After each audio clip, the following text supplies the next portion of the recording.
الماء، پانی کے مسائل. پانی پاک ہے اور پاک کرنے والا ہے، یعنی طہارت کس سے حاصل ہوتی ہے؟ پانی سے. عن ابی ہریرہ رضی اللہ عنہ قال سأل رجل رسول اللہ صلی اللہ علیہ وسلم فقال یا رسول اللہ انا نرکب البحر ونحمل معنا القلیل من الماء فإن تودأنا به عطشنا فنتودأ بماء البحر فقال رسول اللہ صلی اللہ علیہ وسلم هو الطہور ماؤه الحل میتته رواہ احمد و ابو داود والنسائی والترمذی وابن ماجہ. حضرت ابو ہریرہ رضی اللہ تعالیٰ عنہ کہتے ہیں کہ ایک آدمی نے رسول اللہ صلی اللہ علیہ وسلم سے پوچھا، اے اللہ کے رسول صلی اللہ علیہ وسلم، ہم سمندر کا سفر کرتے ہیں تو تھوڑا سا پانی ساتھ لے جاتے ہیں، اگر اس سے وضو کر لیں تو پیاسے رہ جائیں، کیا ہم سمندر کے پانی سے وضو کر لیں؟ آپ نے فرمایا سمندر کا پانی پاک ہے اور اس میں مرا ہوا جانور مچھلی حلال ہے، یعنی جو سمندر کے اندر ہی مر جائے تو وہ استعمال کی جا سکتی. پاک چیز پانی کا رنگ یا ذائقہ یا دونوں بدل دے تب بھی پانی پاک ہی رہتا ہے. ان ام ہانی رضی اللہ عنہا قالت اغتسل رسول اللہ صلی اللہ علیہ وسلم هو ومیمونۃ رضی اللہ عنہا فی قصعۃ فیہا اثر العجین رواہ النسائی. حضرت ام ہانی رضی اللہ تعالی عنہا فرماتی کہ رسول اللہ صلی اللہ علیہ وسلم اور حضرت میمونہ نے ایک ٹب کے پانی سے غسل فرمایا، یعنی جیسے ایک بالٹی سے دونوں نے پانی لیا، پانی میں گندھے ہوئے آٹے کا اثر تھا، یعنی اس ٹب کو دھونے کے لیے اس میں شاید پہلے آٹا گوندا گیا تھا، اس کو دھونے کے لیے اتنا پانی شاید نہ ہو کیونکہ عرب کے اندر خاص طور پہ پانی کم ہوتا، تو بعض اوقات یہ ہے کہ بہت باریکی سے اگر برتن نہیں دھویا گیا اور اس میں پانی پڑ گیا اور اس سے نہانے کی ضرورت پیش آئی تو انسان نہا سکتا ہے. لیکن یہ کس چیز کے اثر سے؟ پاک چیز، جیسے آٹا پاک ہے، یا جیسے لیمن ڈراپس ڈال دیتے ہیں آپ نہاتے وقت پانی میں، یا کوئی اور اینٹی سیپٹک چیز ڈال دیتے ہیں، ونیگر ڈال دیتے ہیں، تو ان چیزوں سے، یا بعض اوقات کوئی آئل ڈال دیتے ہیں، تو ایسی چیزیں پانی کو ناپاک نہیں کرتی جب تک وہ خود پاک ہے. اب اس سے کیا ہوتا ہے؟ پانی کی خوشبو بدل جاتی ہے، بعض اوقات رنگ بدل جاتا ہے، بعض اوقات ذائقہ بدل جاتا ہے، تو اس سے پانی ناپاک نہیں ہوتا، اس سے طہارت حاصل کی جا سکتی ہے. بلی کا جھوٹا پانی ناپاک نہیں ہوتا، یعنی اگر ٹب میں سے بلی پانی پی گئی تو اس سے آپ نہا سکتے ہیں. میاں بیوی دونوں بیک وقت ایک ہی برتن کے پانی سے وضو کر سکتے ہیں، یعنی مرد کے پانی میں ہاتھ ڈالنے سے پانی ناپاک نہیں ہوتا کہ بیوی اس پانی سے نہا نہیں سکتی، یا عورت کے پانی میں ہاتھ ڈالنے سے پانی ناپاک نہیں ہو جاتا کہ دوسرا نہیں نہا سکتا اس سے. ان عائشہ رضی اللہ عنہا قالت كنت اتودع انا ورسول اللہ صلی اللہ علیہ وسلم من اناء واحد قد اصابت منه الحرة قبل ذلك رواہ ابن ماجہ. حضرت عائشہ رضی اللہ تعالی عنہا فرماتی ہیں کہ میں اور رسول اللہ صلی اللہ علیہ وسلم ایک ہی برتن سے وضو کرتے، حالانکہ اس پانی سے بلی پی چکی ہوتی. اسے ابن ماجہ نے روایت کیا ہے. ان ابی قتادہ رضی اللہ عنہ ان رسول اللہ صلی اللہ علیہ وسلم قال فی الحرة انها لیست بنجس انما هي من الطوافین علیکم والطوافات رواہ ابو داود والنسائی والترمذی وابن ماجہ. حضرت ابو قتادہ رضی اللہ تعالی عنہ سے روایت ہے کہ رسول اللہ صلی اللہ علیہ وسلم نے بلی کے بارے میں فرمایا کہ یہ ناپاک نہیں ہے بلکہ تمہارے پاس گھروں میں آتی جاتی رہتی ہے. اسے ابو داود، نسائی، ترمذی اور ابن ماجہ نے روایت کیا ہے. استعمال شدہ پانی میں نجاست نہ پڑی ہو تو پاک ہی رہتا ہے. نجاست کا کیا معنی ہے؟ کوئی ڈرٹ یا فلتھ وغیرہ.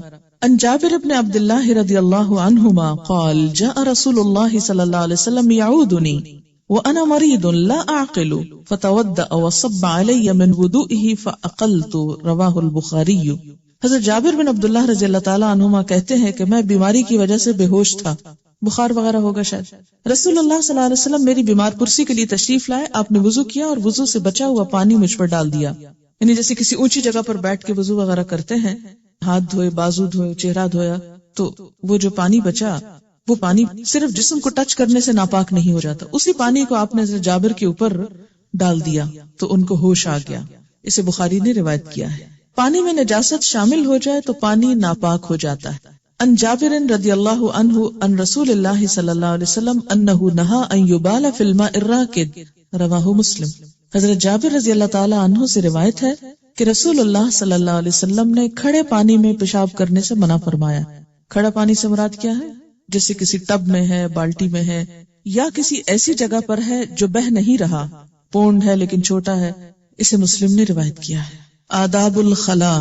خلاء کا لفظی مطلب ہوتا ہے خالی ہونا. مراد اس سے یہ ہے کہ ایسا وقت جس میں انسان تنہا ہو اور اپنی ضرورت جو ایک فطری ضرورت ہے، کال آف نیچر ہے، اس کو پورا کرے۔ اسلام چونکہ ایک مکمل ضابطۂ حیات ہے، زندگی کے ہر معاملے میں انسان کو رہنمائی دیتا ہے، اس لیے ایسے معاملات میں بھی ایک مسلمان کو تعلیمات دی گئی ہیں۔ اسلام صرف انسان کی پبلک لائف یا لوگوں کے درمیان رہنے کے آداب ہی نہیں سکھاتا، بلکہ اس کے ساتھ ساتھ زندگی میں جو بھی کوئی ضروریات انسان کو پیش آ سکتی ہیں ان سب کے بارے میں بہترین رہنمائی فراہم کرتا ہے۔ روایات میں آتا ہے کہ یہود نے ایک مرتبہ مسلمانوں کا مذاق اڑایا اسی بات پر کہ تمہارا پیغمبر کیسا پیغمبر ہے جو تمہیں رفع حاجت کے آداب بھی بتاتا ہے۔ تو اس پر مسلمانوں نے کسی قسم کا کوئی احساس کمتری محسوس نہیں کیا، بلکہ اس کو دین کا ایک بہترین حصہ قرار دیا کہ ہاں واقعی ہمارا دین ہمیں چھوٹے چھوٹے معاملات میں بھی بہترین رہنمائی فراہم کرتا ہے، کیونکہ ہمارا دین کوئی مصنوعی دین نہیں، صرف ظاہریت کی اصلاح نہیں کرنا چاہتا، انسان کے ظاہر کے ساتھ اس کی تنہائی کے اوقات، اس کے اپیرنس سے لے کر اس کے انر سیلف، ہر چیز کی اصلاح اور تزکیہ اور بھلائی چاہتا ہے۔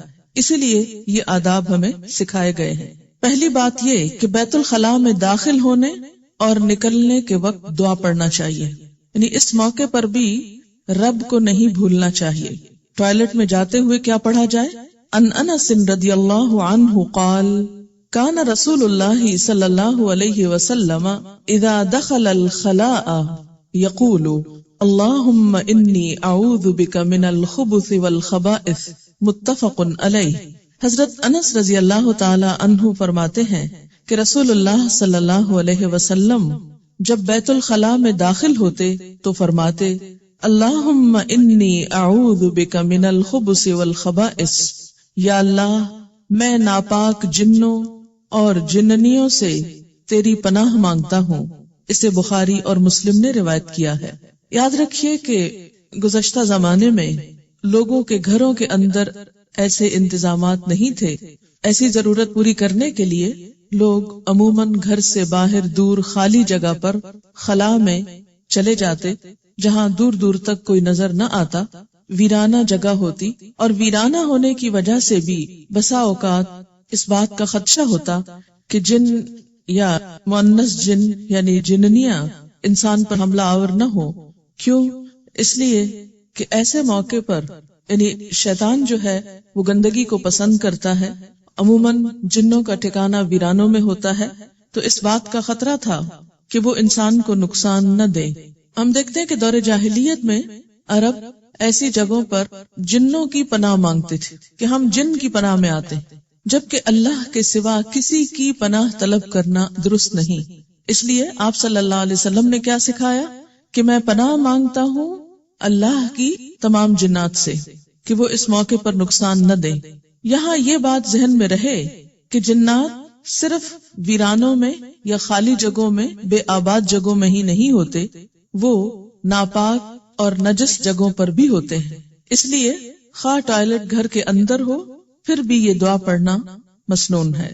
ان عائشہ رضی اللہ عنہا ان النبی صلی اللہ علیہ وسلم کان اذا خرج من الغائط قال غفرانک، رواہ احمد و ابو داود والنسائی والترمذی وابن ماجہ۔ حضرت عائشہ رضی اللہ تعالی عنہا سے روایت ہے کہ نبی اکرم صلی اللہ علیہ وسلم جب بیت الخلاء سے باہر آتے تو غفرانکا، یا اللہ میں تیری بخشش چاہتا ہوں فرماتے۔ اسے احمد، ابو داؤد، نسائی، ترمذی اور ابن ماجہ نے روایت کیا ہے۔ سوال یہ پیدا ہوتا ہے کہ اس میں آخر کیا حکمت تھی کہ باہر آتے ہوئے انسان پھر دعا مانگے؟ یہ یاد رکھیے کہ بیت الخلاء کے اندر تو کچھ نہیں مانگا جائے گا، اللہ کا نام نہیں لیا جائے گا، لیکن جانے سے پہلے اور نکلنے کے بعد دونوں مواقع پر اللہ تعالیٰ کو یاد کیا جائے گا، اور دوسرے موقع پر بخشش کی دعا مانگی گئی کہ اللہ تعالیٰ کی یہ بھی ایک نعمت ہے کہ انسان کے جسم سے اس کی نجاستیں دور ہو جائیں اور انسان بیماریوں سے محفوظ رہے، اور مصیبتوں اور تکلیفوں سے چھٹکارا پانے کے لیے اور پانے کے بعد جو دعا مفید ہے وہ استغفار ہے۔ بیت الخلاء میں اللہ تعالیٰ کے نام والی کوئی چیز ساتھ نہیں لے جانی چاہیے۔ ان انس بن مالک رضی اللہ عنہ قال کان رسول اللہ صلی اللہ علیہ وسلم اذا دخل الخلاء وضع خاتمه رواہ الترمذی والنسائی وابن ماجہ۔ حضرت انس بن مالک رضی اللہ تعالی عنہ فرماتے ہیں کہ رسول اللہ صلی اللہ علیہ وسلم جب بیت الخلاء میں جانے کا ارادہ فرماتے تو اپنی انگوٹھی جس پر محمد رسول اللہ تحریر تھا اتار دیا کرتے تھے۔ وضع کا لفظ جس کا مطلب ہے رکھ دیا کرتے تھے کہیں اور۔ تو اس سے کیا پتہ چلتا ہے کہ اگر گلے میں کوئی ایسا لاکٹ ہو جس پر آیت الکرسی یا قرآن کی کوئی آیت یا اللہ کا لفظ لکھا ہوا ہو تو اس لاکٹ کو پہن کر، یا اگر انگوٹھی میں کوئی ایسی چیز کندہ ہو یا کوئی بھی ایسے اوراق یا کاغذ جس پہ اللہ کا نام لکھا ہو، ان کو بھی جیب وغیرہ میں رکھ کر اس کام کے لیے نہیں جانا چاہیے، کیونکہ یہ شاعر اللہ کی بے ادبی کے مترادف ہے۔ کھلے میدان میں رفع حاجت کے وقت منہ یا پیٹھ قبلہ کی طرف نہیں کرنی چاہیے، البتہ طہارت خانے کے اندر یا دیوار کی اوٹ میں ایسا کیا جا سکتا ہے۔ عن ابی ہریرہ رضی اللہ عنہ عن رسول اللہ صلی اللہ علیہ وسلم قال اذا جلس احدکم علی حاجۃ فلا يستقبلن القبلة ولا يستدبرها رواہ مسلم۔ حضرت ابو ہریرہ رضی اللہ عنہ سے روایت ہے کہ رسول اللہ صلی اللہ علیہ وسلم نے فرمایا، جب کوئی آدمی رفع حاجت کے لیے بیٹھے تو منہ یا پیٹھ قبلے کی طرف نہ کرے، یعنی قبلہ نہ سامنے ہو نہ پیچھے ہو۔ اسے مسلم نے روایت کیا ہے۔ لیکن دوسری روایت دیکھیے، عن ابن عمر رضی اللہ عنہما قال رقیت علی بیت اختی حفصہ فرأیت رسول اللہ صلی اللہ علیہ وسلم قائدا لحاجته مستقبل الشام مستدبر القبلة رواہ مسلم۔ حضرت عبداللہ بن عمر رضی اللہ تعالی عنہما فرماتے ہیں کہ میں اپنی بہن ام المؤمنین حضرت حفصہ رضی اللہ تعالی عنہا کے گھر کی چھت پر چڑھا تو میں نے رسول اللہ صلی اللہ علیہ وسلم کو چھت پر رفع حاجت کے لیے بیٹھے ہوئے دیکھا۔ آپ صلی اللہ علیہ وسلم کا منہ شام کی طرف اور پیٹھ قبلے کی طرف تھی۔ اسے مسلم نے روایت کیا ہے۔ تو اس سے کیا پتہ چلتا ہے کہ کسی دیوار یا بند کمرے کے اندر اگر پیٹھ قبلے کی طرف ہو جائے تو کوئی حرج نہیں۔ مسلمان ملکوں میں تو عام طور پر ایسا ہوتا ہے کہ ٹوائلٹ بناتے وقت اس بات کا خیال رکھا جاتا ہے کہ قبلہ سامنے یا پیچھے کی طرف نہ ہو، لیکن عام طور پر جب آپ ایسے ممالک میں جاتے ہیں کہ جہاں پر کوئی بھی فن تعمیر اسلامی اصولوں کے تحت نہیں ہوتا تو وہاں بسا اوقات ایسی چیز دیکھنے میں آتی ہے کہ آپ کا رخ عین قبلے کی طرف ہوگا یا بیک ہو سکتی ہے، تو اس میں ایسا نہیں کہ انسان اپنی حاجت کو پورا نہ کرے۔ اسلام ایسا دین نہیں ہے کہ جو انسان پر ناقابل برداشت تکلیف ڈالے۔ ایسی صورت میں جب آپ ایسے ٹوائلٹس میں جائیں بغیر کسی پریشانی کے اسے استعمال کریں، کیونکہ یہ بات نبی صلی اللہ علیہ وسلم سے ثابت ہے۔ ہاں، جب آپ خالی میدان میں کہیں ہو تو اس میں یہ ہے کہ انسان پھر اس کے اپنے بس میں ہوتا ہے کہ جس طرف چاہے منہ کر لے، اور خالی میدان میں ایسا کرنا ممنوع ہے۔ رفع حاجت کے وقت پرائیویٹ پارٹ کو دایاں ہاتھ لگانا منع ہے، دائیں ہاتھ سے استنجا کرنا بھی منع ہے۔ ان ابی قتادہ رضی اللہ عنہ قال قال رسول اللہ صلی اللہ علیہ وسلم لا يمسكن احدكم ذكره بيمينه وهو يبول ولا يتمسح من الخلاء بيمينه ولا يتنفس في الاناء رواہ مسلم۔ حضرت ابو قتادہ رضی اللہ تعالی عنہ کہتے ہیں کہ رسول اللہ صلی اللہ علیہ وسلم نے فرمایا، پیشاب کرتے وقت کوئی آدمی پیشاب کی جگہ کو دائیں ہاتھ سے نہ چھوئے، نہ ہی دائیں ہاتھ سے استنجا کرے، نہ ہی کوئی چیز پیتے وقت برتن میں پھونک مارے۔ اسے مسلم نے روایت کیا۔ سوال یہ پیدا ہوتا ہے کہ ایسا کرنے سے کیوں منع کیا گیا؟ اسلام میں ہر چیز کا ادب سکھایا گیا ہے، اور ایک بنیادی ادب کیا ہے کہ سب اچھے کام، صاف ستھرے کام دائیں ہاتھ سے کیے جائیں، اور نجس کام یا جن چیزوں میں ناپاکی ہے وہ بائیں ہاتھ سے کیے جائیں۔ مثلاً اگر آپ کو ناک صاف کرنا ہے تو بایاں ہاتھ استعمال کریں۔ استنجا کرنا ہے، اور استنجا کا مطلب کیا ہے کہ اپنے آپ کو واش کرنا ہے رفع حاجت کے بعد، تو بائیں ہاتھ سے نجاست دور کریں۔ اسی طرح کھانے میں پھونک نہیں مارے، یہ تو آج ہم کو پتا چلا کہ انسان کی پھونک میں کاربن ڈائی آکسائڈ ہے جو ایک زہریلی گیس ہے اور نقصان دہ ہے صحت کے لیے، اس لیے اس کو نہیں پھونکنا چاہیے. لیکن 1400 سال پہلے یہ ادب سکھا دیا گیا کہ کھانے کے اندر مت پھونکو. بہت سے لوگ مسلمان ہوتے ہوئے ان آداب کو ملحوظ نہیں رکھتے اور اسلام کا حسن ختم ہو کر رہ جاتا ہے جو دراصل انسان کی شخصیت میں جھلکتا ہے. کیا گرم چائے ہے تو پھونکے مار مار کے پی رہے ہیں، نوالے کو ٹھنڈا کرنا ہے تو منہ سے ٹھنڈا کر رہے ہیں. یہ حرکتیں کسی مسلمان کی نہیں ہو سکتی. ہمیں خود بھی ان چیزوں سے بچنا چاہیے اور اپنے بچوں کو بھی یہ ادب سکھانا چاہیے. طہارت دائیں طرف سے شروع کرنی چاہیے. ان عائشہ رضی اللہ عنہا قالت ان کان رسول اللہ صلی اللہ علیہ وسلم لیحب التیمن فی طہورہ اذا تطہر وفی ترجلہ اذا ترجل وفی انتعالہ اذا انتعل. رواہ مسلم. حضرت عائشہ رضی اللہ تعالی عنہا فرماتی ہیں کہ رسول اللہ صلی اللہ علیہ وسلم طہارت کرنے، کنگھا کرنے، جوتا پہننے میں دائیں طرف سے آغاز پسند فرمایا کرتے تھے. اسے مسلم نے روایت کیا ہے.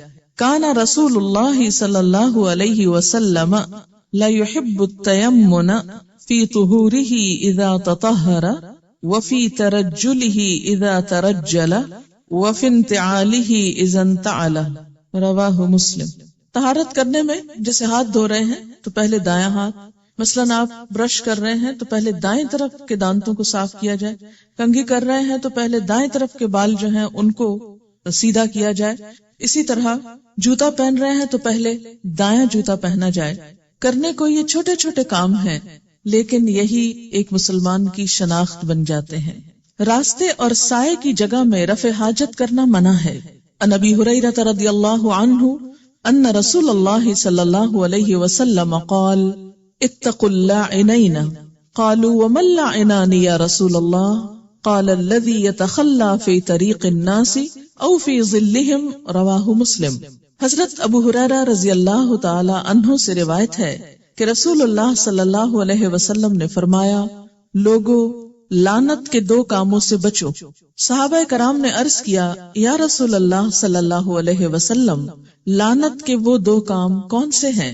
آپ نے فرمایا لوگوں کی گزرگاہ اور سایہ دار جگہ پر رفع حاجت کرنا. اسے مسلم نے روایت کیا ہے. اس کو لعنت کے کام کیوں کہا گیا؟ اس لیے کہ جب کوئی شخص ایسا اذیت دینے والا کام کرے گا تو لوگوں کی بد دعا لے گا، لوگوں کو ستائے گا اور ان کے دل کی آہ لے گا. اور ایسا شخص جو لوگوں کو ستانے اور تکلیف دینے کا سبب بنے، خود اس پر پھر رحمت کہاں سے ہو سکتی؟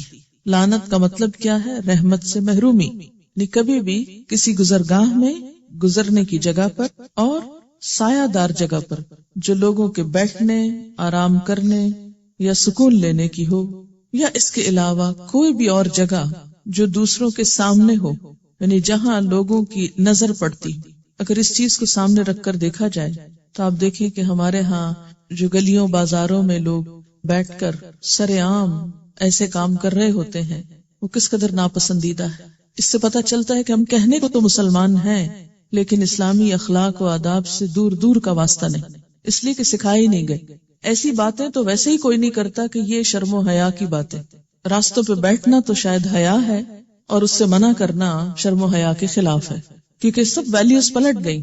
جس چیز کو حیا کہا جانا چاہیے تھا وہاں حیا کا نام نہیں. اور آپ دیکھیے کہ جب راستوں میں ایسا کام ہوتا ہے تو کوئی بھی شخص اس کے بعد جب گزرتا ہے تو کتنا تکلیف دہ ہو جاتا ہے ایسے راستے سے گزرنا بھی جس میں نجاست ہو. استنجا کرنے کے لیے مٹی کے کم از کم 3 ڈھیلے یا پانی استعمال کرنا چاہیے. یعنی اگر کوئی شخص ایسی جگہ پر ہو جہاں پانی نہ ہو اور صرف مٹی ہو تو مٹی چونکہ پاک کرنے والی ہے، اس سے صفائی کر لی جائے تو وہ پاکی کا کام دے گی، یعنی انسان اس کے بعد نماز وغیرہ پڑھ سکتا ہے. لیکن پانی کا استعمال پسندیدہ ہے. قرآن پاک میں خاص طور پر اہل قباء کی جو تعریف کی گئی وہ اسی وجہ سے تھی کہ وہ اپنی طہارت میں پانی استعمال کرتے تھے. لیکن اگر مٹی استعمال کی جائے تو صرف 1 دفعہ پوچھنا کافی نہیں، مٹی کے ڈھیلے سے اس کے لیے 3 دفعہ ضروری ہے تاکہ نجاست کا کوئی اثر باقی نہ رہے. گوبر اور ہڈی سے استنجا کرنا منع ہے۔ ان انس رضی اللہ عنہ قال کان رسول اللہ صلی اللہ علیہ وسلم يدخل الخلاء فاحمل انا وغلام نحوی اداوة من ماء وعنزة فيستنجي بالماء متفق علیہ۔ حضرت انس رضی اللہ تعالی عنہ فرماتے ہیں کہ رسول اللہ صلی اللہ علیہ وسلم جب قضاء حاجت کے لیے تشریف لے جاتے تو میں اور میری عمر کا ایک دوسرا لڑکا پانی کا لوٹا اور برچھی اٹھا کر آپ کے ساتھ جاتے۔ رسول اللہ صلی اللہ علیہ وسلم رفع حاجت کے بعد پانی سے طہارت حاصل کرتے۔ اسے بخاری اور مسلم نے روایت کیا ہے۔ یہاں سے 3 چیزیں پتہ چلتی ہیں۔ نمبر 1 یہ کہ آپ جب تشریف لے جاتے تو بچے آپ کی خدمت کے لیے جاتے۔ اس سے کیا پتہ چلتا ہے کہ بڑوں کی خدمت، خواہ وہ والدین ہوں، نانا نانی ہوں، دادا دادی ہوں، یا کوئی اور بزرگ ہوں یا استاد ہوں، ایسا کرنا بھی سنت سے ثابت ہے۔ اس سے بچوں کی ٹریننگ بھی ہوتی ہے اور ایک تعلق ڈیولپ ہوتا ہے۔ کسی کی خدمت کرنے سے انسان دعائیں لیتا ہے، اس کی محبت حاصل ہوتی ہے اور انسانوں کے درمیان وہ جو انس کی کیفیت ہے وہ بڑھتی ہے۔ دوسری صورت کیا ہے کہ بچے والدین کو شکل نہ دکھائیں اور ان کا کوئی کام کر کے نہ دیں۔ اس سے دونوں کے درمیان تعلقات اچھے نہیں ہو سکتے۔ اس لیے ماں ہونے کی حیثیت سے آپ کا فرض ہے کہ اپنے بچوں کو خاص طور پر گھر میں اگر کوئی بزرگ ہو، دادا دادی وغیرہ ہو یا کوئی بھی بڑا ہو، خواہ آپ کا ان سے اختلاف ہی کیوں نہ ہو، لیکن اپنے بچوں کی خیرخواہی کے لیے بچوں سے وقتاً فوقتاً ان کی خدمت کے کام کروائیں تاکہ وہ ان کی دعائیں لیں اور ان میں خدمت کی عادت ہو۔ دوسری بات یہ کہ برچھی اٹھا کر ساتھ جاتے تھے۔ یہ کس کام کے لیے؟ آپ کو معلوم ہے کہ انسان اگر کسی ایسی زمین پر بیٹھتا ہے جو بالکل فلیٹ ہوتی ہے یا سخت ہوتی ہے تو اس سے کیا ہوتا ہے؟ چھینٹے اڑتے ہیں۔ تو برچھی جو ہے اس سے وہ ایریا نرم کیا جا سکتا ہے۔ یہ بات ہو رہی ہے جیسے کسی جنگل میں یا کسی باہر کے علاقے میں رفع حاجت کے لیے جانے کے وقت، تو اس سے کیا ہے کہ اگر اس کی نوک زمین پر کچھ مار دی جائے تو وہ ایریا نرم ہو جائے گا۔ دوسرا یہ ہے کہ بعد میں بھی کچھ اور مٹی اٹھا کر اس نجاست کو ڈھکا جا سکتا ہے۔ اس سے یہ مت سمجھے کہ یہ کام وہ بچے کرتے تھے، یہ کام آپ خود کرتے تھے، لیکن صرف لے جانے کی حد تک وہ بچے ساتھ جاتے لے کر۔ برچھی کے 3 مقاصد ہو سکتے ہیں: طہارت کے لیے زمین کھودنا، جانوروں سے بچنے کے لیے، کیونکہ جو لوگ جنگل میں جاتے تھے وہاں پر بسا اوقات سانپ بچھو وغیرہ کا ڈر بھی ہوتا تھا، بسا اوقات اور کسی جانور کا بھی، تو اس سے حفاظت کے لیے بھی استعمال ہوتی۔ اسی طرح پردے کے لیے، یعنی زمین میں گاڑ کے اوپر کپڑا وغیرہ کھڑا کر دیا جاتا۔ ان سلمان رضی اللہ عنہ قال قیل له قد علمکم نبیکم صلی اللہ علیہ وسلم کل شیء حتی الخراءۃ قال فقال اجل لقد نهانا ان نستقبل القبلہ لغائط او بول او ان نستنجی بالیمین او ان نستنجی باقل من 3 احجار او ان نستنجی برجیع او بعزم، رواہ مسلم۔ حضرت سلمان فارسی رضی اللہ تعالی عنہ سے کہا گیا ازراہ تمسخر، مذاق اڑاتے ہوئے، تمہارے نبی صلی اللہ علیہ وسلم نے تمہیں ہر چیز کی تعلیم دی ہے، حتیٰ کہ پیشاب پخانہ کی بھی۔ یعنی یہ مذاق اڑایا جا رہا تھا کچھ لوگوں کی طرف سے، مسلمانوں کا، کہ یہ کیسا دین ہے، اس میں اتنی گندی باتیں کی جاتی۔ حضرت سلمان فارسی رضی اللہ تعالی عنہ نے کہا، ہاں رسول اللہ صلی اللہ علیہ وسلم نے ہمیں رفع حاجت کرتے وقت قبلے کی طرف منہ کرنے سے منع فرمایا، استنجا کرتے وقت دایاں ہاتھ استعمال کرنے سے منع فرمایا، 3 پتھروں سے کم میں استنجا کرنے سے منع فرمایا، نیز گوبر اور ہڈی کے ساتھ استنجا کرنے سے منع فرمایا۔ اسے مسلم نے روایت کیا۔ یعنی بجائے شرمانے کے اور جھجکنے کے اور جھیپنے کے اور شرمندہ ہونے کے، کیا ہے، اس تعلیم کو واضح کر دیا جائے کہ ہاں ہم ایسے مواقع پر بھی نہایت ادب والے لوگ ہیں، بہت سے ایٹیکیٹس جانتے ہیں۔ نماز سے قبل بیت الخلاء سے فارغ ہونا ضروری ہے۔ رفع حاجت کے وقت نماز کھڑی ہو جائے تو پہلے اطمینان سے رفع حاجت سے فارغ ہونا چاہیے۔ یعنی یہ بھی ادب کے خلاف ہے کہ انسان کو ضرورت کہیں اور جانے کی ہے اور وہ جائے نماز پہ کھڑا ہو جائے اور سارا دھیان اس کا کسی اور طرف ہی رہے۔ اس سے نماز میں خشوع و خضوع نہیں آ سکتا۔ ان عبداللہ ابن ارقمہ قال قال رسول اللہ صلی اللہ علیہ وسلم اذا اراد احدکم الغائط وَأُقِيمَتِ الصَّلَاةُ فَلْيَبْدَأْ بِهِ، رواہ ابن ماجہ۔ حضرت عبداللہ بن ارقم رضی اللہ تعالی عنہ کہتے ہیں کہ رسول اللہ صلی اللہ علیہ وسلم نے فرمایا، جب کوئی شخص بیت الخلاء میں آنے کا ارادہ کرے اور ادھر نماز کھڑی ہو جائے تو اسے پہلے بیت الخلاء سے فارغ ہو جانا چاہیے۔ اسے ابن ماجہ نے روایت کیا ہے۔ رفع حاجت کے لیے پردے کا اہتمام ضروری ہے۔ ان انس رضی اللہ عنہ قال کان النبی صلی اللہ علیہ وسلم اذا اراد الحاجۃ لم يرفع ثوبه حتى يدنو من الارض، رواہ الترمذی و ابو داود والدارمی۔ حضرت انس رضی اللہ تعالی عنہ فرماتے ہیں کہ نبی اکرم صلی اللہ علیہ وسلم رفع حاجت کے لیے بیٹھنے لگتے تو زمین کے قریب پہنچ کر کپڑا اٹھاتے، یعنی بیٹھنے کے قریب اپنے آپ سے کپڑا اٹھاتے، کھڑے ہو کر نہیں، تاکہ بے پردگی نہ ہو۔ اسے ترمذی، ابو داؤد اور دارمی نے روایت کیا ہے۔ ان جابر رضی اللہ عنہ قال کان النبی صلی اللہ علیہ وسلم اذا اراد البراز انطلق حتى لا يراه احد، رواہ ابو داؤد۔ حضرت جابر رضی اللہ تعالی عنہ فرماتے ہیں کہ نبی اکرم صلی اللہ علیہ وسلم جب رفع حاجت کا ارادہ فرماتے تو بستی سے اتنے دور نکل جاتے کہ کوئی بھی آپ کو دیکھ نہ پاتا۔ اسے ابو داؤد نے روایت کیا ہے۔ ایسے موقع پر تنہائی اور کسی کے سامنے نہ ہونا یہ بھی مہذب ہونے کی علامت ہے۔ آج کی بہت سی مہذب قومیں اس سے خالی ہیں، اس تہذیب سے، اس سلیقے سے۔ یونیورسٹی میں میری ایک کلیگ تھی، وہ چائنا گئی چھٹیوں میں، سمر میں واپس آئی تو میں نے ان سے پوچھا کہ کیسا رہا، تو انہوں نے بتایا کہ باقی تو سب ٹھیک تھا لیکن ایک چیز کی بہت تکلیف تھی، اور وہ یہ کہ سفر کے دوران بعض جگہ پر ایسے پبلک ٹوائلٹس میں جانے کا اتفاق ہوا کہ جہاں پردے کا پوری طرح اہتمام نہیں تھا، اور اس چیز کی بے حد تکلیف ہوتی تھی کیونکہ ان کے ہاں اس قسم کی شرم و حیا کا خاص تصور ہی نہیں تھا۔ لیکن اسلام ایسے مواقع پر یہ ادب سکھاتا ہے کہ انسان دوسروں کے سامنے نہ ہو، اور اس میں ایک حکمت، ایک بات تو شرم و حیا کی ہے ہی، لیکن دوسری حکمت کیا ہے کہ اس سے دوسروں کو اذیت بھی ہوتی ہے، تو دوسروں کو اذیت سے بچایا جائے۔ مٹی کے 3 ڈھیلوں سے استنجا کرنے کے بعد پانی استعمال کرنا ضروری نہیں۔ ان عائشہ رضی اللہ عنہا قالت قال رسول اللہ صلی اللہ علیہ وسلم اذا ذهب احدكم الى الغائط فليذهب معه ب3 احجار يستطيب بهن فانها تجزئ عنه، رواہ احمد و ابو داود والنسائی والدارمی۔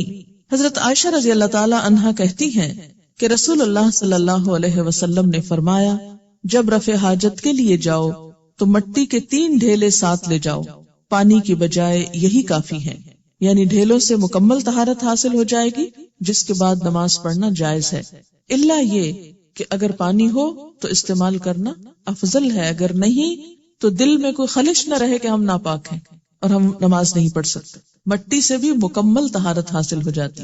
استنجا اور وضو کے لیے الگ الگ برتن استعمال کرنے چاہیے، یعنی وضو کا لوٹا الگ ہو، استنجے کا لوٹا الگ ہو۔ اور اس کی وجہ کیا ہے؟ بنیادی طور پر کہ ہو سکتا ہے کہ استنجے کا لوٹا کسی وجہ سے نجس ہو گیا ہو، اور اگر اسی میں پانی ڈال کر کلی کر رہے ہیں، ناک میں پانی ڈال رہے ہیں، ہاتھ منہ دھو رہے ہیں، تو ہو سکتا ہے کہ نجاست کا کوئی حصہ جسم کے اندر چلا جائے اور وہ صحت کے لیے بھی نقصان دہ ہو، یا پھر یہ کہ اس سے مکمل طہارت حاصل نہ ہو۔ استنجا کرنے کے بعد ہاتھ پاک کرنے کے لیے کلمہ شہادت پڑھنا سنت سے ثابت نہیں۔ عن ابی ہریرہ رضی اللہ عنہ قال کان النبی صلی اللہ علیہ وسلم اذا اتى الخلاء اتیتہ بماء فی تورۃ او رکوۃ فاستنجى ثم مسح يده على الارض ثم اتیتہ باناء آخر فتودأ، رواہ ابو داود۔ حضرت ابو ہریرہ رضی اللہ تعالی عنہ فرماتے ہیں کہ نبی اکرم صلی اللہ علیہ وسلم جب بیت الخلاء کے لیے تشریف لاتے تو میں آپ کو پانی کا لوٹا یا چمڑے کی چھاگل لا کر دیتا، آپ صلی اللہ علیہ وسلم استنجا کرتے اور مٹی پر ہاتھ مل کر صاف کرتے، پھر میں آپ کو دوسرے برتن میں پانی دیتا تو آپ وضو فرماتے۔ اسے ابو داؤد نے روایت کیا ہے۔ اس سے بھی کیا پتہ چلتا ہے کہ ایک تو وضو اور استنجے کا برتن الگ الگ، دوسرے اگر صابن میسر نہ ہو، بعض اوقات آپ ایسی جگہ پر ہوتے ہیں کہ جہاں صابن نہیں ہوتا، تو ایسے موقع پر بھی انسان کو ہاتھ صاف کرنے چاہیے، اور اس کے لیے مٹی بہترین جراثیم کش ہے۔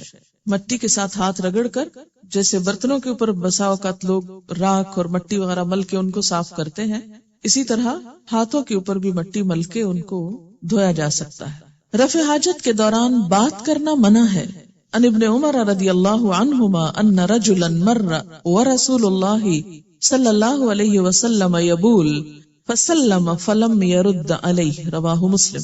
حضرت عبداللہ بن عمر رضی اللہ تعالی عنہما سے روایت ہے کہ رسول اللہ صلی اللہ علیہ وسلم پیشاب کر رہے تھے، ایک آدمی کا ادھر سے گزر ہوا، اس نے آپ کو سلام کیا لیکن آپ نے اس کا جواب نہیں دیا، اسے مسلم نے روایت کیا ہے۔ رفع حاجت کرنے کے بعد استنجا کرنے سے طہارت حاصل ہو جاتی ہے، وضو کرنا ضروری نہیں، یعنی کر لیا جائے تو اچھا ہے، لیکن اگر کوئی وضو نہیں کر سکتا تو صرف استنجا بھی کافی ہے۔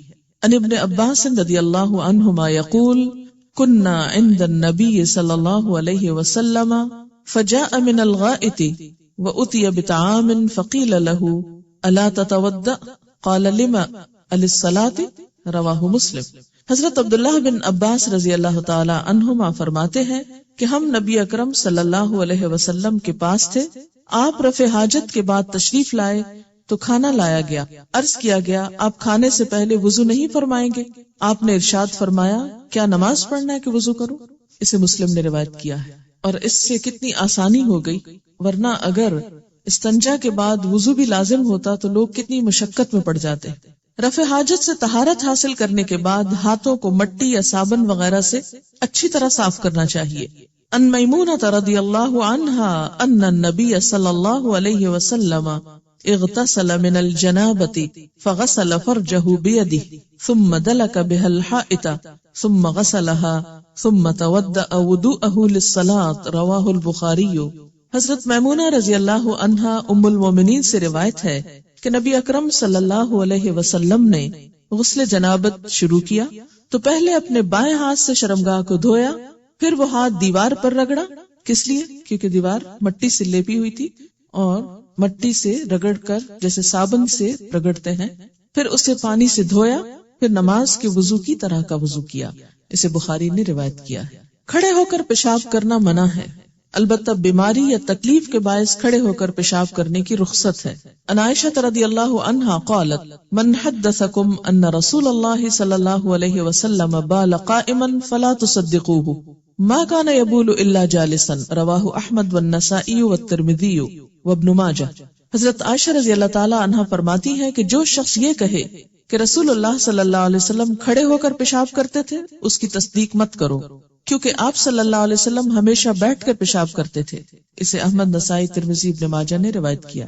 ان حذیفہ قال رأیتنی انا والنبی صلی اللہ علیہ وسلم نتماشى فأتى سباطة قوم خلف حائط فقام كما يقوم احدكم فبال فانتبذت منه فاشار الي فجئته فقمت ان اقبه حتى فرغ، رواہ البخاری۔ حضرت حذیفہ رضی اللہ تعالی عنہ فرماتے ہیں کہ میں اور نبی اکرم صلی اللہ علیہ وسلم جا رہے تھے کہ ہمارا گزر کسی قوم کے کوڑے کرکٹ کے ڈھیر پر ہوا، تو نبی صلی اللہ علیہ وسلم ایک دیوار کے پیچھے کھڑے ہوئے اور پیشاب کیا، میں آپ سے الگ ہو گیا تو آپ نے اشارے سے مجھے اپنے پاس بلایا تاکہ پردہ ہو جائے، یعنی قریب کھڑا کیا، چنانچہ میں آپ صلی اللہ علیہ وسلم کے پیچھے کھڑا ہو گیا حتیٰ کہ آپ پیشاب سے فارغ ہو گئے، اسے بخاری نے روایت کیا ہے۔ کھڑے ہو کر پیشاب کرنے کے بارے میں آپ نے منع تو فرمایا، لیکن آپ کا اپنا عمل اس کے خلاف کیوں تھا؟ نعوذ باللہ آپ کے قول و فعل میں تضاد نہ تھا، اس کی ایک وجہ تھی، اور وجہ کیا کہی گئی کہ آپ کے پاؤں میں زخم تھا جس کی وجہ سے آپ کے لیے بیٹھنا ممکن نہ تھا یا بیٹھنے کی وہ جگہ مناسب نہ تھی، اس لیے بوجہ مجبوری آپ کھڑے ہوئے۔ اس سے کیا پتہ چلتا ہے کہ دین کے اصولوں میں رخصت بھی ہے اور رعایت بھی ہے۔ بیماری، بڑھاپا یا سردی کے باعث برتن میں پیشاب کرنا درست ہے، جیسے بوڑھے لوگوں کو بیڈ پر ہی اگر پیشاب کرانا مقصود ہو تو اس میں حرج نہیں۔ ان امیمہ بنت رقیقہ رضی اللہ عنہا قالت کان للنبی صلی اللہ علیہ وسلم قدح من ایدان تحت سریرہ یبول فیہ باللیل، رواہ ابو داود والنسائی۔ حضرت امیمہ بنت رقیقہ رضی اللہ عنہما فرماتی ہے کہ رسول اللہ صلی اللہ علیہ وسلم کی چارپائی کے نیچے ایک لکڑی کا پیالہ رکھا رہتا جس میں آپ صلی اللہ علیہ وسلم رات کے وقت پیشاب کیا کرتے تھے، یعنی دور جنگل میں نہیں جاتے یا گھر سے باہر نہیں جاتے۔ اس سے یہ بھی پتہ چلتا ہے کہ بیڈ روم کے ساتھ ہی اگر ٹوائلٹ ہو تو اس میں بھی حرج نہیں ہے، کوئی غلط بات نہیں ہے، کیونکہ اگر آپ کے بیڈ کے نیچے ایسا برتن تھا تو بیڈ کے ساتھ ہی ایسی جگہ کا ہونا کوئی باعث عار نہیں ہے۔ سوال یہ ہے ٹوائلٹ کے اندر اللہ کے نام کو نہیں لے جانا چاہیے، کوئی لکھی ہوئی چیز کو، تو جو لوگ وہاں پر اخبار اور رسالے پڑھتے ہیں ان کے بارے میں کیا خیال ہے؟ ایسا نہیں کرنا چاہیے اور یہ علم کی بے حرمتی ہے۔ نجاست والی جگہیں ایسی ہیں کہ جن سے جلد از جلد فارغ ہو جانا چاہیے، کیونکہ یہ سب چیزیں بھی عادت سے متعلق ہیں۔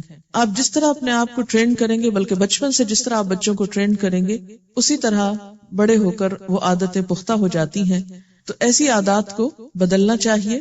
وہاں نہ ذکر کیا جاتا ہے، نہ ہی کچھ پڑھا جا سکتا ہے، اور نہ ہی وہاں کتابیں وغیرہ اس طرح رکھنی چاہیے، کیونکہ نجس جگہ ہے یہ۔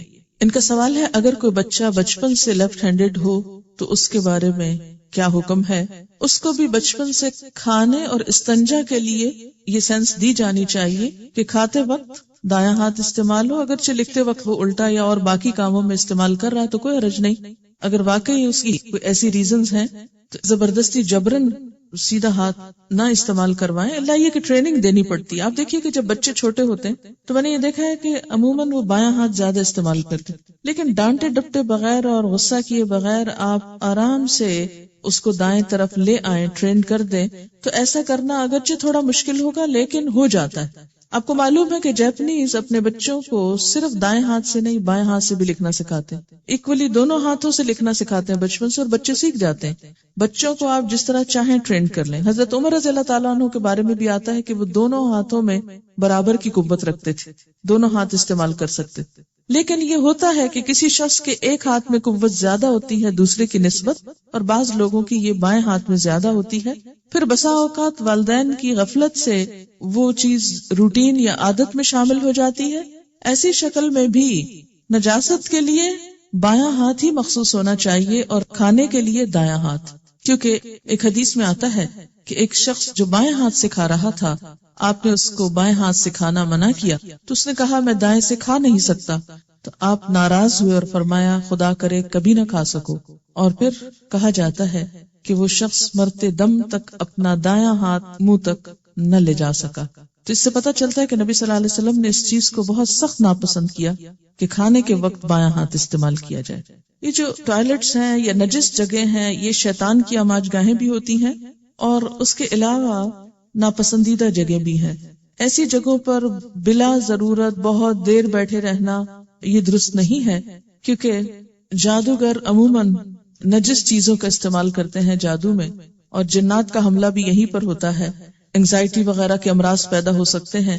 اس لیے وہاں بیٹھ کر کوئی بھی اور کام کرنا، صرف پڑھنا نہیں بلکہ کچھ اور کرنے بیٹھ جانا، یہ بھی درست نہیں۔ جتنا جلدی انسان فارغ ہو اور باہر نکلے، اس سے دوسرے بھی اذیت سے بچتے ہیں۔ بسا اوقات ایک گھر میں بہت ٹوائلٹ نہیں ہوتے، ایک شخص گیا اور اس کو عادت ہے آدھا گھنٹہ لگانے کی اور دوسرا باہر تکلیف اٹھا رہا ہے، تو کس قدر ناپسندیدہ بات ہے۔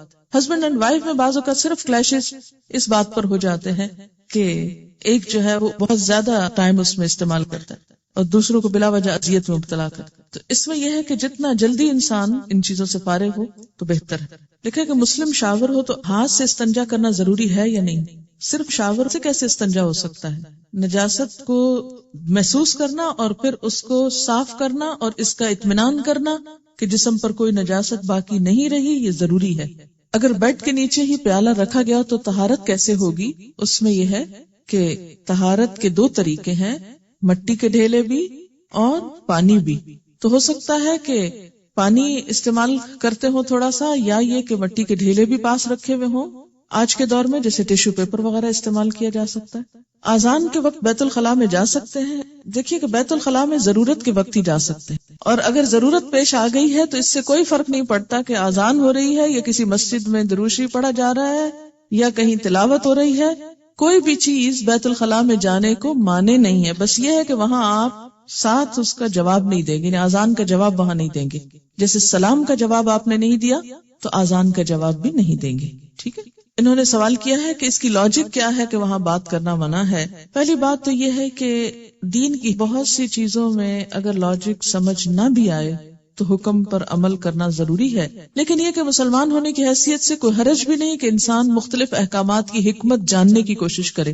آپ دیکھیے کہ سلام کا جواب دینا منع، اذان کا جواب دینا منع، کوئی پڑھنے کی چیز لے جانا منع، یہ سب چیزیں کیا بتاتی ہیں کہ صرف کام سے جاؤ اور کام کے بعد واپس آؤ اور وہاں گھر بنا کے مت بیٹھ جاؤ۔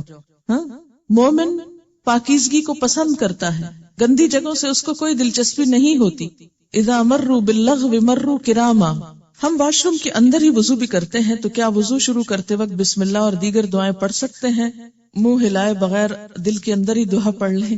اس میں ایسا ہے کہ آج کل کے جو واش رومز ہیں جن میں کوئی نجاست سامنے نہیں ہوتی اور سب کچھ پانی سے بہا دیا جاتا ہے، تو جب نجاست باقی نہیں رہتی تو باقی اگر اس جگہ کو نہانے کے لیے استعمال کیا جا رہا ہے، جو وضو کے لیے استعمال کی جا رہی ہے، اور وضو سے پہلے اگر دعا پڑھی جا رہی ہے اور بعد میں، تو اس میں حرج نہیں ہے۔ ہاں، اگر نجاست وہاں موجود ہے کسی بھی طرح تو اس صورت میں آپ نہیں پڑھیں گے، کیونکہ اللہ کا نام پاکیزہ ہے اور پاکیزہ جگہ پر ہی لینا چاہیے۔ انہوں نے ایک دو حکمت اور بھی بیان کی ہے، اور وہ یہ کہ انسان کے جسم سے جو فاسد مادے نکلتے ہیں اس میں مختلف قسم کے ہارمفل بیکٹیریا شامل ہوتے ہیں۔ اگر انسان ایسی جگہوں پر بہت دیر بیٹھا رہتا ہے تو اس بات کا احتمال ہے کہ ہوا کے ساتھ وہ بیکٹیریا اور وائرس شامل ہو کر دوبارہ انسان کی ناک کے راستے انسان کے جسم میں جائیں اور اس کو تکلیف دیں۔ دوسرا یہ کہ پیشاب کے اندر ایسڈ بھی ہوتا ہے، اور وہ جب جسم کو بہت دیر تک لگا رہتا ہے اور اس کو دھویا نہیں جاتا تو وہ بھی بیماری اور تکلیف کا سبب بنتا ہے۔ تو اس لیے کیا حکم ہے کہ ایسی اذیتوں سے، نجاستوں سے فارغ ہو کر اپنے آپ کو پاک کرو، صاف کرو اور فوراً وہاں سے ہٹ جاؤ۔ پھر آپ دیکھیے کہ مسلمان کو زیادہ دیر تک تنہائی میں بھی ننگے بیٹھنے سے منع کیا گیا ہے۔ واش رومز میں الماریاں اور ڈریسنگ کا سامان بھی ہوتا ہے، بچے بھی جاتے ہیں، ان کو تیار کرتے وقت باتیں بھی ہو جاتی، تو کیا یہ غلط ہے؟ جیسے کہ پہلے میں نے عرض کیا کہ اگر ٹوائلٹ صاف ہے، آپ نے ڈھک دیا اس کو، سیٹ اوپر ڈال دی اور اس کے بعد آپ باقی کام وہاں کر رہے ہیں، تو وہ اب کیا ہو گیا؟ ایک عام کمرے کی طرح ہی ہو گئی، بالکل ایسے جیسے آپ صلی اللہ علیہ وسلم کے بیڈ کے نیچے پاٹ تھا، تو اگر وہ پاٹ اٹھا لیا جاتا ہے تو وہ ایک عام بیڈ روم کی طرح ہو جاتا ہے۔ اسی طرح اگر نجاست ختم ہو جاتی، وہاں سے بالکل صاف کر دی جاتی ہے، ایگزاسٹ چل رہا ہے، کسی قسم کی کوئی بھی وہاں گندی چیز نہ اسمیل کی شکل میں ہے نہ کسی اور شکل میں، تو اسی جگہ کو دوسری چیزوں کے رکھنے، اٹھانے اور بات کرنے کے لیے استعمال کیا جا سکتا ہے۔ کہتے ہیں کہ بعض اوقات بیت الخلاء میں بھی بے دھیانی میں ذکر میں زبان چلتی جاتی ہے، تو ایسا کیا کیا جائے؟ جو کام بے دھیانی میں ہو جائے وہ تو اللہ تعالیٰ معاف کر دیتے ہیں، اور شیطان بھی عام طور پر ذکر بھلواتا ہے اور وہاں زیادہ یاد کرواتا ہے، شاید انسان تنہا ہوتا ہے۔ اگر بیت الخلاء کے اندر اللہ کا نام نہیں لینا چاہیے تو کیا کپڑے اتارتے وقت بسم اللہ پڑھی جائے گی؟ اتارنے سے پہلے پڑھی جائے گی۔ اور کپڑوں کا بھی حکم یہی ہے کہ بہت دیر اتار کر بغیر لباس کے نہ بیٹھا جائے۔ گوبر اور ہڈی کے استعمال کی ممانعت کیوں کہی گئی؟ ان دونوں میں جذب کی صلاحیت نہیں ہوتی۔ گوبر کو ایندھن کے طور پر استعمال کیا جاتا ہے، اکثر ان میں کیڑے پڑ جاتے ہیں جو نقصان دہ ہو سکتے ہیں اور وہ جسم کے اندر بھی جا سکتے ہیں۔ اسی طرح یہ کہ ہڈی کے بارے میں آپ صلی اللہ علیہ وسلم نے فرمایا کہ وہ تمہارے جن بھائیوں کی غذا ہے، یعنی انسان جیسے گوشت کھا کے ہڈی پھینک دیتا ہے تو جنات اس کو بطور غذا استعمال کرتے ہیں، تو اس کو ناپاک نہیں کرنا چاہیے۔ پبلک ٹوائلٹس میں عام طور پر باہر کے ملکوں میں پانی نہیں ہوتا، تو پھر کیا کیا جائے؟ اس کے 2-3 طریقے ہیں۔ ایک تو یہ کہ پیپسی کا کین وغیرہ جو ہوتا ہے یہ عام طور پر خالی مل بھی جاتا ہے، یا یہ کہ عموماً کوئی بھی سافٹ ڈرنک پینے کے بعد انسان اس کو تھوڑا سنبھال لے اور بیٹھنے سے پہلے کچھ نہ کچھ پانی ساتھ لے جائے، اس سے وہ باہر گرنے کا بھی اندیشہ نہیں ہوتا۔ اس سے پہلے ٹیشو سے اپنے آپ کو اچھی طرح صاف کر لے اور پھر واش کر لے۔ لیکن اگر کہیں کچھ بھی نہ ہو تو خالی ٹیشو سے بھی اگر ساری نجاست جذب ہو گئی ہے تو ٹھیک ہے، لیکن یاد رکھیے کہ ٹیشو کی ساخت اور صلاحیت اور مٹی میں فرق ہے۔ مٹی مکمل طور پہ پاک کر دیتی جبکہ ٹیشو مکمل طور پہ پاک نہیں کرتا، اس سے پھر بھی جسم کے اندر کچھ نہ کچھ چیزیں رہ جاتی، یعنی پہلے بھی آپ کو بتایا گیا تھا کہ مٹی کے اندر کچھ ایسے بیکٹیریاز ہوتے ہیں کہ جو اس نجاست کو ختم کرنے کا سبب بنتے ہیں۔ تیمم کے اندر یہ حکمت بتائی گئی تھی، آپ ایکٹینومائسیٹس مٹی کے اندر ہوتے ہیں جو نجاست کو صاف کرنے کا سبب بنتے ہیں، لیکن ٹیشو پیپر کے اندر ایسی چیز نہیں ہوتی، اس لیے ان دونوں کی ماہیت میں فرق ہے۔ اگرچہ بوقت ضرورت جب کچھ اور میسر نہیں اور صرف ٹیشو ہے تو صاف کر لیجئے اور نماز نہیں چھوڑیے، نماز پڑھ لیجئے، آپ نماز ہو جائے گی، کیونکہ یہ رخصت ہے کہ اگر کسی شخص کے پاس دوسرا لباس نہیں اور ایک ہی لباس ہے اور وہ نجس ہے اور سخت مجبوری ہے تو وہ نماز نہیں چھوڑے گا، وہ اس لباس میں بھی نماز پڑھے گا۔ ان کا سوال یہ ہے کہ اگر پیالہ خالی چھوڑ دیا جائے اور اس سے پورے کمرے میں جرمز پھیل جائیں گے تو یہ ہے کہ پیالہ ڈھکا بھی تو جا سکتا ہے نا، ٹھیک ہے؟ یعنی آپ صلی اللہ علیہ وسلم کے اندر جتنی طہارت اور پاکیزگی تھی وہ شاید دنیا کے کسی اور انسان کے اندر ہو۔ قرآن پاک میں آپ صلی اللہ علیہ وسلم کو مخاطب کر کے فرمایا گیا وَالرُّجْزَ فَاهْجُرْ، گندگی کو چھوڑ دیجیے۔ اگر فجر کی نماز میں آنکھ ذرا دیر سے کھلے کہ نماز کا وقت نکلا جا رہا ہے اور واش روم بھی جانا ضروری ہے اور واش روم میں دیر لگنے کا احتمال بھی ہے، نماز کا ٹائم نکل جائے اور واش روم سے فارغ نہ ہو تو صرف جلدی میں وضو کر کے نماز پڑھنے کھڑے ہو جائیں تو پھر کیا ایسا کرنا درست ہے؟ دیکھ لیجئے، اگر قابل برداشت ہے تو درست ہے، اور اگر آپ سمجھیں کہ آپ نماز میں نجس ہو جائیں گے تو پھر ایسی صورت میں اپنے اوپر ناروا بوجھ نہ ڈالیے اور آئندہ سے رات کو جلدی سوئیے تاکہ صبح آنکھ جلدی کھلے۔ کچھ لوگوں کو فون پر بھی بات کرنے کی عادت ہوتی ہے، واش رومز میں وہ کارڈلیس ساتھ لے جاتے ہیں، ایسا کرنا ناپسندیدہ ہے۔ میں نہاتے وقت پہلے میوزک سنا کرتی تھی، کیا اب اسماء الحسنی سن سکتی ہوں؟